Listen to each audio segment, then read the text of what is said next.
ఆదికాండము 27వ అధ్యాయము. ఇస్సాకు వృద్ధుడై అతని కన్నులకు మందదృష్టి కలిగినప్పుడు అతడు తన పెద్ద కుమారుడైన ఏశావుతో, నా కుమారుడా అని అతని పిలువగా అతడు, చిత్తము నాయనా అని అతనితో ననెను. అప్పుడు ఇస్సాకు, ఇదిగో నేను వృద్ధుడను, నా మరణదినము నాకు తెలియదు. కాబట్టి నీవు దయచేసి నీ ఆయుధములైన నీ అంబుల పొదిని, నీ విల్లును తీసుకొని అడవికి పోయి నా కొరకు వేటాడి మాంసము తెమ్ము.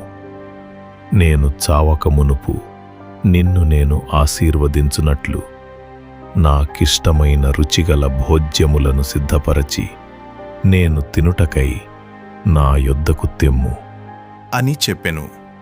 ఇస్సాకు తన కుమారుడగు ఏశావుతో ఇట్లు చెప్పుచుండగా రిబ్కా వినుచుండెను. ఏశావు వేటాడి మాంసము తెచ్చుటకు అడవికి వెళ్ళెను. అప్పుడు రిబ్కా తన కుమారుడగు యాకోబును చూచి, ఇదిగో నీ తండ్రి నీ అన్నయైన ఏశావుతో మృతి బొందకమునుపు నేను తిని యెహోవా సన్నిధిని నిన్ను ఆశీర్వదించినట్లు నా కొరకు మాంసము తెచ్చి నాకు రుచిగల భోజ్యములను సిద్ధపరచుమని చెప్పగా వింటిని. కాబట్టి నా కుమారుడా, నా మాట విని నేను నీకు ఆజ్ఞాపించినట్టు చెయ్యుము. నీవు మందకు వెళ్ళి 2 మంచి మేకపిల్లలను అక్కడ నుండి నా యొద్దకు తెమ్ము. వాటితో నీ తండ్రికిష్టమైన రుచిగల భోజ్యములను అతనికి చేసెదను. నీ తండ్రి మృతి బొందక ముందు అతడు వాటిని తిని నిన్ను ఆశీర్వదించినట్లు నీవు వాటిని నీ తండ్రి యొద్దకు తీసుకొని పోవలెను అనెను. అందుకు యాకోబు, నా సహోదరుడైన ఏశావు రోమము గలవాడు, నేను నున్ననివాడను గదా. ఒకవేళ నా తండ్రి నన్ను తడవి చూచును, అప్పుడు నేను అతని దృష్టికి వంచకుడనుగా తోచిన ఎడల నా మీదికి శాపమేగాని ఆశీర్వాదము తెచ్చుకొనను అని చెప్పెను. అయినను అతని తల్లి, నా కుమారుడా, ఆ శాపము నా మీదికి వచ్చునుగాక. నీవు నా మాట మాత్రము విని పోయి వాటిని నా యొద్దకు తీసుకొని రమ్ము అని చెప్పగా అతడు వెళ్ళి వాటిని తన తల్లి యొద్దకు తీసుకుని వచ్చెను. అతని తల్లి అతని తండ్రికిష్టమైన రుచిగల భోజ్యములను సిద్ధపరచెను.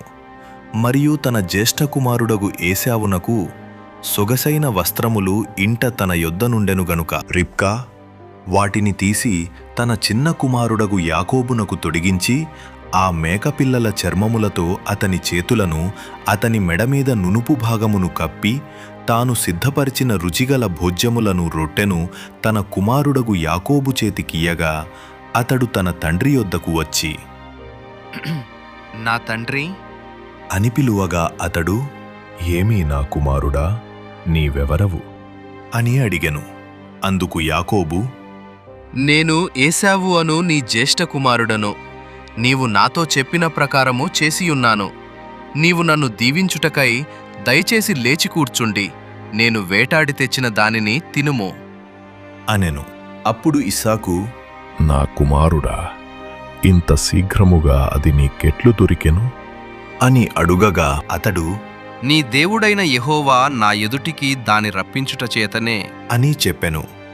అప్పుడు ఇస్సాకు, నా కుమారుడా, నీవు ఏశావును నా కుమారుడవో కావో నేను నిన్ను తడవి చూచెదను, దగ్గరకు రమ్ము అని చెప్పెను. యాకోబు తన తండ్రి అయిన ఇస్సాకు దగ్గరకు వచ్చినప్పుడు అతడు అతని తడవి చూచి, స్వరము యాకోబు స్వరము గాని చేతులు ఏశావు చేతులే అనెను. యాకోబు చేతులు అతని అన్నయైన ఏశావు చేతుల వలె రోమము గలవైనందున ఇస్సాకు అతనిని గుర్తుపట్టలేక అతనిని దీవించి, ఏశావు అను నా కుమారుడవు నీవేనా అని అడుగగా యాకోబు, నేనే అనెను. అంతటా అతడు, అది నా యొద్దకు తెమ్ము. నేను నిన్ను దీవించినట్లు నా కుమారుడు వేటాడి తెచ్చినది తిందును అనెను. అతడు తెచ్చినప్పుడు అతడు తినెను. ద్రాక్షారసము తేగ అతడు త్రాగెను. తరువాత అతని తండ్రి అయిన ఇస్సాకు, నా కుమారుడా, దగ్గరకు వచ్చి నన్ను ముద్దు పెట్టుకొమ్ము అని అతనితో చెప్పెను. అతడు దగ్గరకు వచ్చి అతని ముద్దు పెట్టుకొనెను. అప్పుడతడు అతని వస్త్రములను వాసన చూచి అతని దీవించి ఇట్లెనెను.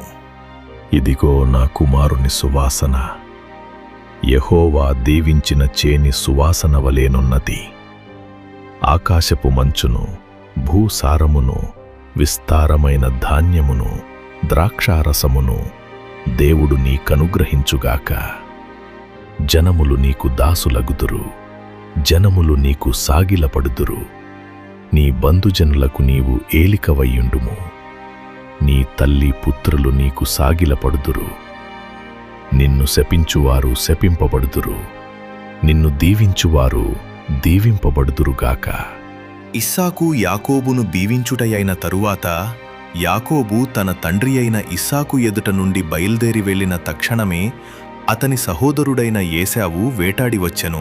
అతడును రుచిగల భోజ్యములను సిద్ధపరచి తన తండ్రి యొద్దకు తెచ్చి, నా తండ్రి, నన్ను దీవించునట్లు లేచి నీ కుమారుడు వేటాడి తెచ్చిన దాని తినుము అని తన తండ్రితో ననెను. అతని తండ్రి అయిన ఇస్సాకు నీవెవరివి? అని అతని నడిగినప్పుడు అతడు, నేను నీ కుమారుడను, ఏశావు అను నీ జ్యేష్ఠ కుమారుడను అనగా ఇస్సాకు మిక్కుటముగా గడగడ వణకుచు, అట్లయితే వేటాడిన భోజ్యమును నా యొద్దకు తెచ్చినవారెవరు? నీవు రాకమునుపు నేను వాటన్నిటిలో తిని అతనిని నిజముగా దీవించి తిని, అతడు దీవింపబడినవాడు ఎనెను. ఏశావు తన తండ్రి మాటలు వినినప్పుడు దుఃఖాక్రాంతుడై పెద్ద కేక వేసి, ఓ నా తండ్రి, నన్ను దీవించుము అని తన తండ్రితో చెప్పెను. అతడు, నీ సహోదరుడు కపటోపాయముతో వచ్చి నీకు రావలసిన దీవెన తీసుకొనిపోయెను. ఏశావు యాకోబు అను పేరు అతనికి సరిగానే చెల్లినది. అతడు నన్ను ఈ 2 మార్లు మోసపుచ్చెను, నా జ్యేష్ఠత్వము తీసుకొనెను. ఇదిగో ఇప్పుడు వచ్చి నాకు రావలసిన దీవెనను తీసుకొనెనని చెప్పి నా కొరకు మరి ఏ దీవెనయు మిగిల్చి ఉంచలేదా అని అడిగెను. అందుకు ఇస్సాకు, ఇదిగో అతని నీకు ఏలికనుగా నియమించి అతని బంధుజనులందర్నీ అతనికి దాసులుగా ఇచ్చితిని. ధాన్యమును ద్రాక్షారసమును ఇచ్చి అతని పోషించితిని గనుక నా కుమారుడా, మీకేమి చేయగలను అని ఏశావుతో ప్రత్యుత్తరమియ్యగా, ఏశావు, నా తండ్రి, నీ యొద్ద ఒక దీవెనయే ఉన్నదా? నా తండ్రి, నన్ను కూడా దీవించుము అని తన తండ్రితో చెప్పి ఏశావు ఎలుగెత్తి ఏడవగా అతని తండ్రి అయిన ఇస్సాకు, నీ నివాసము భూసారము లేకయు పైనుండి పడు ఆకాశపు మంచు లేకయు నుండును. నీవు నీ కత్తిచేత బ్రతుకుదువు, నీ సహోదరునికి దాసుడవుగుదువు. నీవు తిరుగులాడుచుండగా నీ మెడమీద నుండి అతని కాడి విరిచివేయుదువు అని అతనికి ఉత్తరమిచ్చెను. తన తండ్రి యాకోబుకిచ్చిన దీవెన నిమిత్తము ఏశావు అతని మీద పగపట్టెను. మరియు ఏశావు, నా తండ్రిని గూర్చిన దుఃఖ దినములు సమీపముగానున్నవి. అప్పుడు నా తమ్ముడైన యాకోబును చంపెదను అని అనుకొనెను.